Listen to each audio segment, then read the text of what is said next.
कुछ ना करो। कई लोग कह रहे हैं महाराज जी कि वृंदावन की रज लानी चाहिए कि नहीं लानी चाहिए, लोग मना करते हैं वृंदावन की रज मत, देखो गिरिराज जी मत ले जाओ, वृंदावन की निधि मत ले जाओ, जो अखंड वृंदावन वासी हैं उनको मत। अब रज की अगर बात करो, अब मान लीजिए मैं ब्रजवासी और मैं वृंदावन से दिल्ली गया, तो रज, कितनी रज तो मुंह में ही लिपट के चली गई। रज तो छोटे छोटे अणु हैं, वो तो सब जगह जाते हैं। पर हाँ, रज लेकर के जाने की अनुमति तभी है जब रज को आप साक्षात युगल सरकार मान करके लेके जाओ और उनकी उसी प्रकार उपासना करो। पता चली रज ले गए, पड़ी है घर में कहीं पन्नी पॉलिथिन में साइड में, तो फिर अपराध है। आप ब्रज की निधि को ब्रज से दूर लेकर के तभी जा सकते हो जब आप ब्रज की निधि को ब्रज की निधि के भाव से अपने घर में विराजमान करो। अभी हमने भारत में ऐसी सेवा नहीं देखी, ऑस्ट्रेलिया में एक बालक की ऐसी सेवा देख के आए हम। एक बालक आया, लोग आते थे, तो एक बालक ने बोला महाराज जी मेरे ठाकुर जी के दर्शन करो। मैंने दिखाओ, तो उसने फोटो दिखाया। तो फोटो में क्या था, मुकुट रखा है, कुंडल पधराए हैं, मालाएं धारण हैं, पर बीच में केवल ऐसी एक गोल आकृति छोड़ी हुई है, उसमें केवल एक वस्त्र है और पीछे एक सुंदर से किसी, मानो ऐसा लग रहा था कोई कुछ स्थूल सा वस्तु है, उसको कपड़े पहना रखे, उसी पे मुकुट, उसी पे कुंडल, उसी पे सब आभूषण धारण। मैंने कि भैया बड़े अद्भुत ठाकुर जी हैं तुम्हारे, ये कैसे ठाकुर जी हैं? इनकी आंख नाक कान मुंह सब कहाँ है? बोले महाराज जी सब हैं, देखो आप ध्यान से। मैंने कि लाला मुंह ना दिख रहे, तू बता।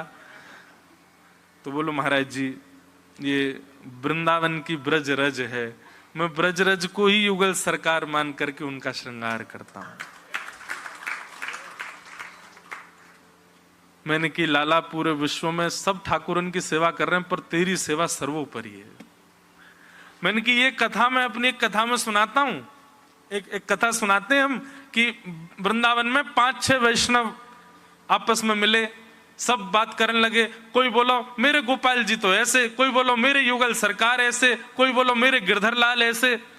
चौथा भक्त जो था वो शांत बैठा था, सबने कही अरे तेरे ठाकुर जी कैसे? बोले मेरे ठाकुर जी बहुत ही सुंदर हैं। बोले हम सबने एक दूसरे के ठाकुर जी देखे, तेरे ठाकुर जी कभी नहीं देखे। तो वो बोलो मैं अपने ठाकुर जी को दर्शन नहीं कराऊंगा। और क्यों ना कराएगो? बोले मेरे ठाकुर जी को देख करके सब यूं कहेंगे ये कैसे ठाकुर जी। तो बाकी के वैष्णव बोले अरे हमें दर्शन करा दे भैया। बोले नहीं तुम लोग कहोगे ये कैसे ठाकुर जी। बोले हम सौगंध खा रहे हैं, हम नहीं कहेंगे ये कैसे ठाकुर जी। बोले पक्का? बोले बिल्कुल पक्का, तू ले चल हमें। अपने कुटिया में लेके आयो। सो कुटिया में जैसी मैंने कि ये रहे मेरे ठाकुर जी। तो क्या था, एक पाटा था, पाटा के ऊपर घड़ा रखा था और घड़े पे ही तिलक चंदन पुष्प आदि सब पधराए हुए थे, उसी पे ही वस्त्र पधराया हुआ था। बोले ये रहे मेरे ठाकुर जी। तो जो बाकी के वैष्णव आए उनके मुंह से निकल ही गई जे कैसे ठाकुर जी। बोले मैंने पहले ही कही थी यो मत कहना ये कैसे ठाकुर जी। अरे नहीं लाला ठाकुर जी तो बड़े गोल मटोले तेरे मटका से, लेकिन यो तो बता ये ठाकुर जी हैं कैसे। तो उसने कहा, बोले वृंदावन में जितने भी ब्रजवासी हैं, वृंदावन में जितने भी रसिक जन हैं, वृंदावन में कोई भी संत आते हैं, कोई भी हरिस्मरण करते हुए वैष्णव भक्त वृंद मुझे विचरण करते हुए दिखते हैं, मैं उनके पीछे पीछे चल करके वो जैसे जैसे पग आगे बढ़ाते हैं उनकी रज उठा उठा करके या घड़ा में भरतो जाऊं, और यही मेरी सेवा है। मैं उनकी रज की ही सेवा कर रहा हूं। ये समस्त वृंदावन के ब्रजवासी और रसिक जनन की रज है, वही रज ही श्यामा श्याम के रूप में विराज रहे, मैं उनकी सेवा कर रहा हूं। अब बताओ ये कैसे ठाकुर जी? निर्गुण निराकार ऐसे ठाकुर जी। तो विषय ये चल रहा है कि भगवत प्रेम यदि चित्त में प्रकट करना हो तो उसके लिए क्या करें? चरण रज माथे से लगाओ, और केवल चरण रज से काम नहीं बनेगा, फिर उनके वचनामृत श्रवण करो। और वचनामृतों में जो भगवत प्रेम वो बताते हैं उसको अटूट विश्वास के साथ में चिंतन करो। बंधुओं, याद उसकी आती है प्रेम उससे होता है जिसको हम अत्यंत करीबी बना लेते हैं, जिसके बिना हमारा अस्तित्व नहीं है, जिसके बिना हम रह नहीं पाते, उसका विरह होता है। हमने ठाकुर जी को अपना बनाया नहीं, इसलिए उनका विरह नहीं होता। हम ठाकुर जी के बिना रह सकते हैं, इसलिए उनका विरह नहीं होता। अभी ये प्रारंभिक बात बता रहा हूं, कई वैष्णव तो ऐसे भी हैं, वो बेचारे इतने परेशान हैं, इतना विरह हो गया, अब क्या करें। दोनों में सहायक हमारी श्यामा जू है। विरह प्राप्त भी वही कराएंगी ठाकुर जी का, और विरह से निवृत्त भी श्यामा जू ही कराएंगी। सबसे पहले तो रसिक जनों की संगति करके, रसिक जनों के समीप बैठ करके, उनकी भगवत वाणी सुनकर के उस पर अटूट भरोसा करके ठाकुर जी की लीला का चिंतन किया करो। ये हम जो लीलाएं सुनाते हैं ना, या जो भी कथा वक्ता लीला सुनाते हैं ठाकुर जी की, उस लीला का श्रवण करने के बाद में एकांतिक चिंतन निश्चित किया करो।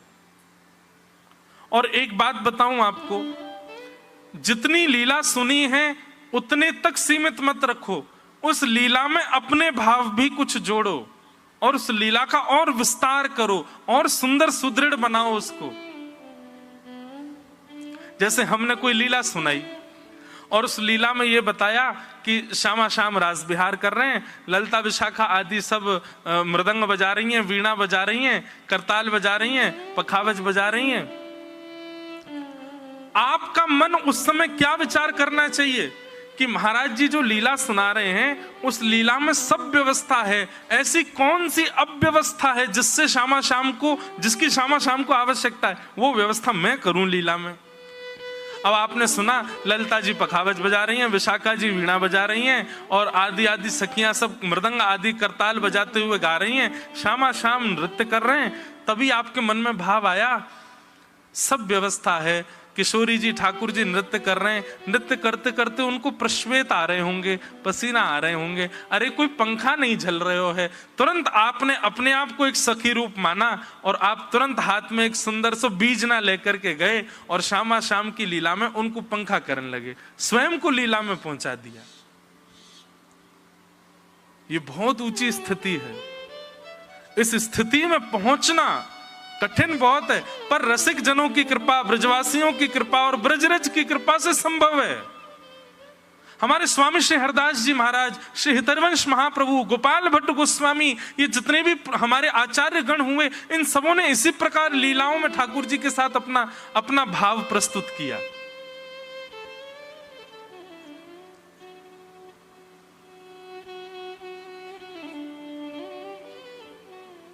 एक लाली आई थी परसों कथा में, उसको ऐसी लीलाओं का चिंतन होता है। वो पहले भी 2-4 लीला मुझे सुना चुकी है और बहुत सुंदर लीलाओं का चिंतन होता है। परसों मुझे एक लीला सुनाई, बोले महाराज जी मन में भाव आता है। मैंने क्या भाव आता है? बोले ठाकुर जी कह रहे हैं कि रास में किशोरी जी साथ हैं। लो लीला कछु ऐसी है कि ठाकुर जी ने माइक बंद कर दो, मत बतावे, अंतरंग है। श्यामा प्यारी कुंज बिहारी, जय जय श्री हरिदास दुलारी। श्यामा प्यारी कुंज बिहारी। कैसा भाव चिंतन है कि महाराज जी ठाकुर जी सब लीलाओं में किशोरी जी संग रहती हैं। रास में किशोरी जी साथ में हैं, सांझी लीला में किशोरी जी साथ हैं, गोवर्धन लीला में किशोरी जी साथ हैं, सब लीलाओं में किशोरी जी साथ ही हैं ठाकुर जी के। ठाकुर जी के मन में विचार आयो कि एक लीला में किशोरी जी हमारे संग नहीं है। बोले काय में? बोले चोरी में। हम चोरी करवे जामे, वहां में किशोरी जी नहीं है साथ में। और बेचारे ये सबरे मधुमंगल, श्रीदामा, तनसुखा, मनसुखा, धनसुखा, ये सबरे दौड़ दौड़ के हाँप चुके हैं, पर किशोरी जी को ये सुख नहीं मिलो कि चोरी करो और भागो। कितना सुंदर देखो चिंतन। तो मैंने कि फिर क्या चिंतन हुआ?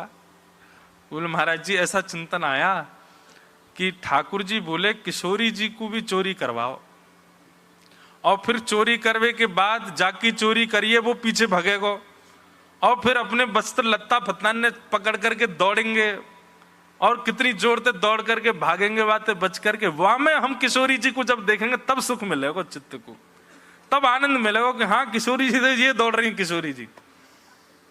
मैंने की भाई बड़ी अद्भुत लीला सोच के। अच्छा एक बात बताऊं, ये लाइट जाना मैंने हमेशा से कहा है, कथा में लाइट जाए समझो ठाकुर जी आ गए।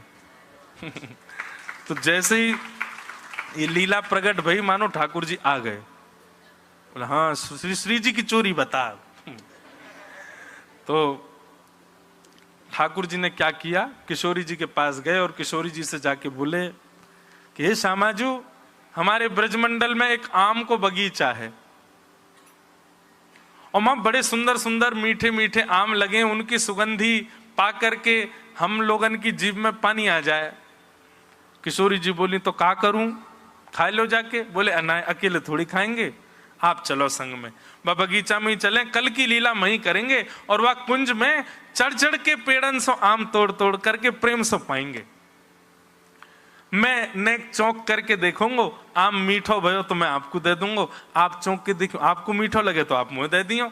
ऐसी फिर दोनों किशोरी जी तो ऐसी बातन में आ जाएं ठाकुर जी की में। लाली ने तो नेक नेक सुनाया और फिर भाव मेरे कुछ बन गए वहां में। ललिता विशाखा बोली श्री जी अभी हाँ मत करियो। बोले या लाला की बात को भरोसा नहीं है, पहले या तो ठोक पीट के पूछ लो सबरी बात।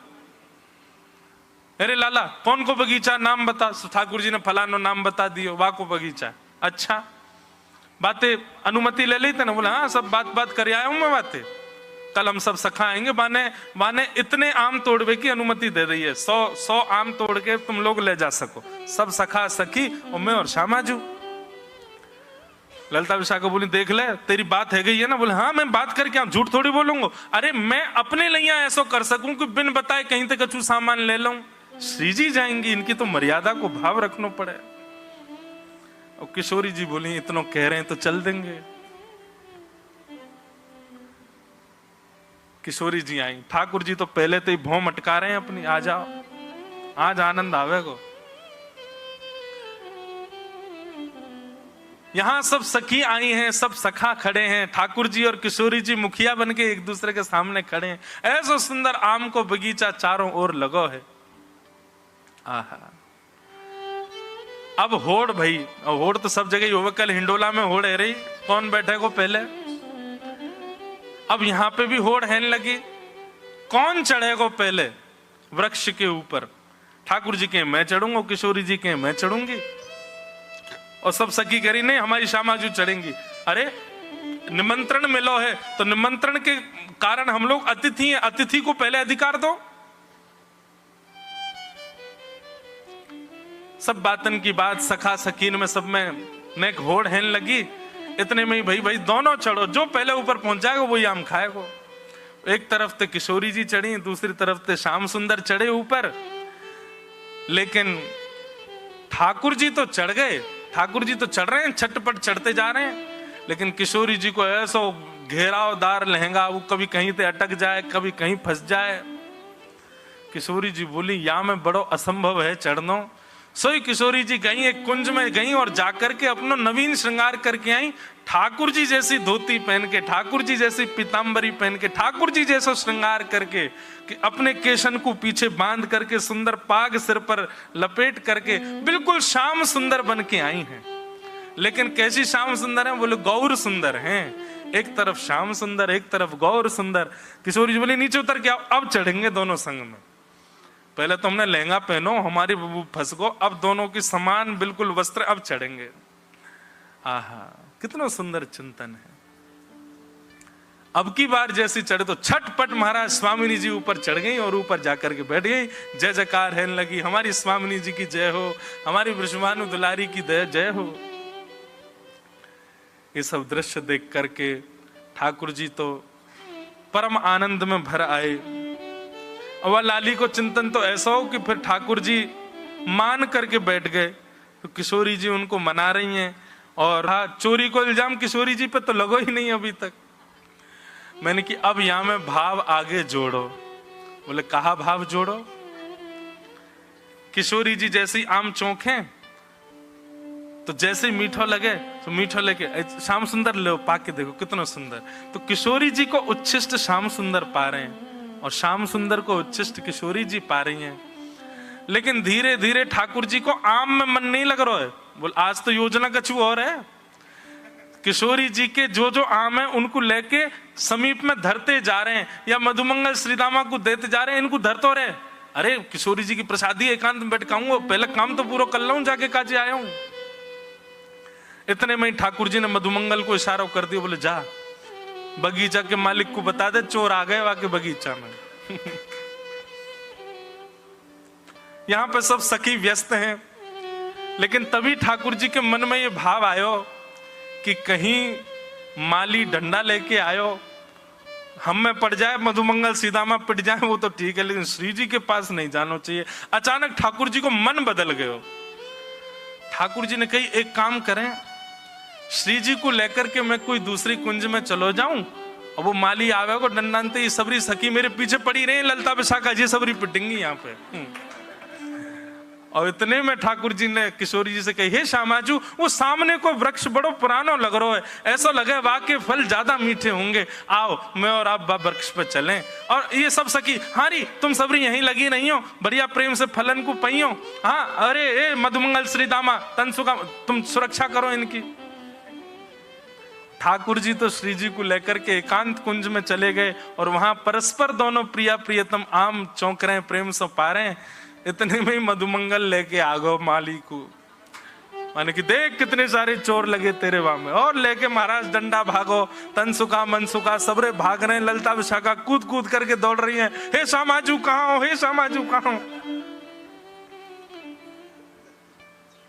किशोरी जी को जैसी पता चली श्याम सुंदर जी कैसी लीला करी आपने, बोले हे किशोरी जी मेरी सबरी लीलान में आप मेरे संग ही, एक छोरी लीला में संग नहीं तो आज वाक्य भी पूर्ण होती है कि अब चोरी में भी आप संग हो।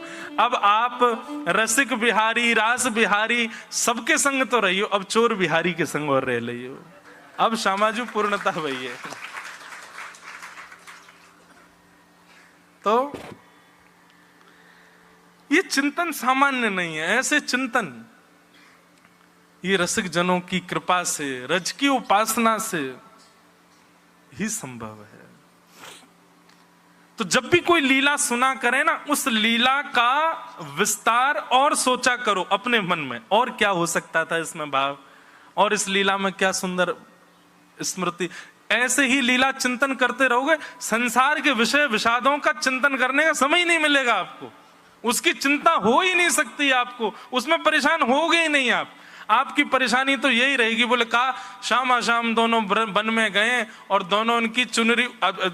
अपना एक चिंतन भाव बताऊं, एक बार मैं लीला पढ़ रहा था, तो लीला में क्या हुआ कि ऐसा भाव आयो कि किशोरी जी वन में भ्रमण कर रही हैं, सुई काव्यो किशोरी जी की चुनरी उरझ गई कोई लता सो। अब जैसे ही उर्जी सो ठाकुर जी वाकू सुरझावे गए। अब कई बार ऐसा होवे कि उर्जे भय को सुरझावे भयो वारो जब जावे का है तो सुरझावे वारो भी उरझ जाए। तो किशोरी जी तो उर्जी भई हैं, यहाँ ठाकुर जी की पीतांबरी भी उरझ गई। अब सब ललता विशाखा योजना बना रही हैं, दोनों उनको कैसे सुरझाए हो जाए।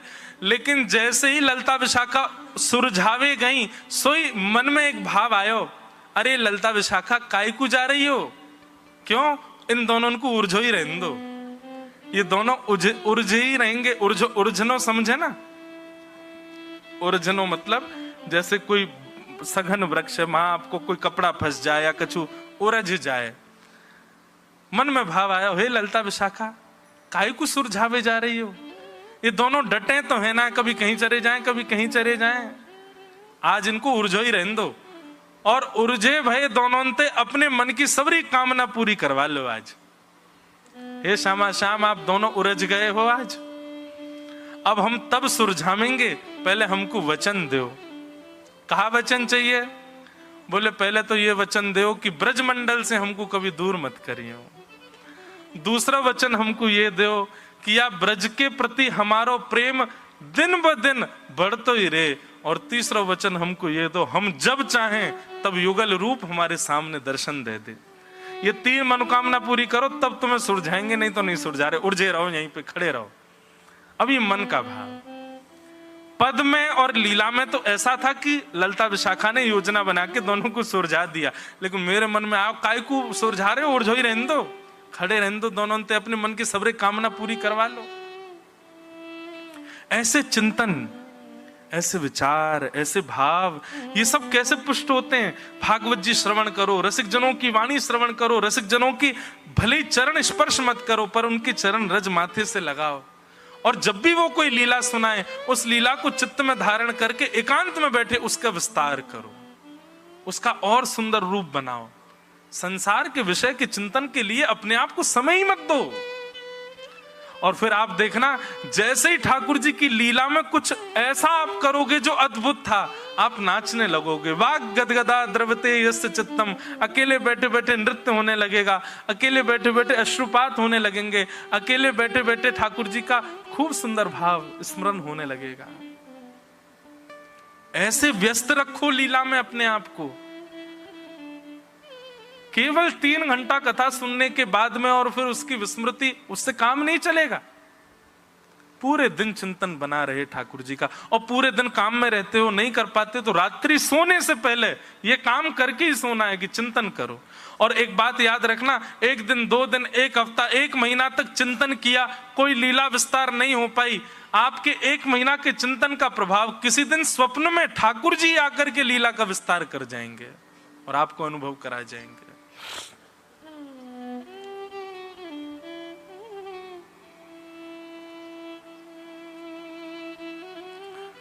पिप्पलायन कहते हैं,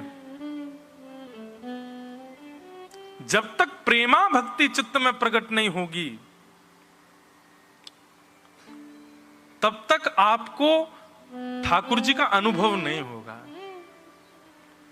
और प्रेमा भक्ति चित्त में प्रकट हो गई ना तो ठाकुर जी छुप नहीं पाएंगे आपसे। जैसे प्रहलाद ने कह दिया खम्भ में भगवान है, जैसे गोपाल भट्ट गोस्वामी जी ने शालिग्राम से ठाकुर जी को प्रकट कर दिया, जैसे श्री एकनाथ जी ने सामान्य जीव में से श्री पंडरीनाथ भगवान को प्रकट कर दिया, ऐसे ही हम में भी एक सामर्थ्य तो नहीं कहूंगा पर ये योग्यता प्राप्त हो जाएगी कि हम भी ठाकुर जी को ऋषिकेश में रहें, विदेश में रहें, कहीं रहें, वहीं रहते हुए भी ठाकुर जी को प्रकट कर सकते हैं। ऐसी प्रेमा भक्ति,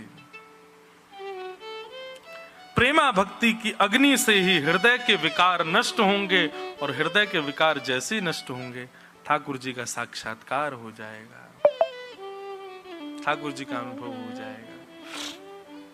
जो शेष प्रश्न बचे हैं, शेष भाव बचे हैं, ऋषिकेश में रहने वाले लोगों के लिए 7 दिसंबर से 7, 8, 9, 10, 11, 12, 13, 7 से 13 दिसंबर तक गीता भवन नंबर 7 हम कथा करने फिर आएंगे।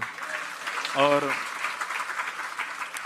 वो अकिंचन नहीं होगी, दिसंबर में तो बड़ा जाड़ो पड़े भैया, और गंगा जी में तो यहाँ तो वैसे ही हमारे जो है का रूह कांप रही होगी, कांपते कांपते आप सब कथा में आओगे। लेकिन वो कथा तो सामान्य जैसे सप्ताह कथा होती वैसी कथा है, पर कथा का समय सुबह रहेगा 10 बजे से। आप सब लोग 7 दिसंबर से 13 दिसंबर तक गीता भवन नंबर 7 वहां पर आकर के अन्य भाव सुन सकते हैं। खूब आनंद के साथ में आज के इस अकिंचन सत्र को हम विराम देंगे। श्री नीलकंठ महादेव के चरणों में बैठ करके 4 दिन की अपनी ये पुष्पांजलि, और 4 दिन का ये ऐसा कहूं कि हमारा ये अभिषेक महादेव को वाणी का हमने किया, जैसी तैसी टूटी फूटी वाणी थी उससे करने का प्रयास किया। उसके लिए महादेव के चरणों में प्रणाम करते हैं। पर्वतराज हिमालय को वंदन, जिन्होंने ये सन्निधि प्रदान की, हमारे आहूजा परिवार, जिनके सत्संकल्प से ये सुंदर क्रम यहाँ पर सुव्यवस्थित हो पाया। आज पूज्य महाराज जी हमारे मध्य में पधारे। महाराज जी की बड़ी कृपा है, आप साक्षात श्री गंगा जी के सुपुत्र ही हैं। महाराज जी ने गंगा जी के स्नान में हमको बहुत सारे भाव बताए हैं। महाराज जी के साथ का गंगा स्नान एक अद्भुत गंगा स्नान रहा है। ऐसा गंगा जी का प्रबल प्रेम लेकर के मानो साक्षात गंगा जी पधारी आज कथा में।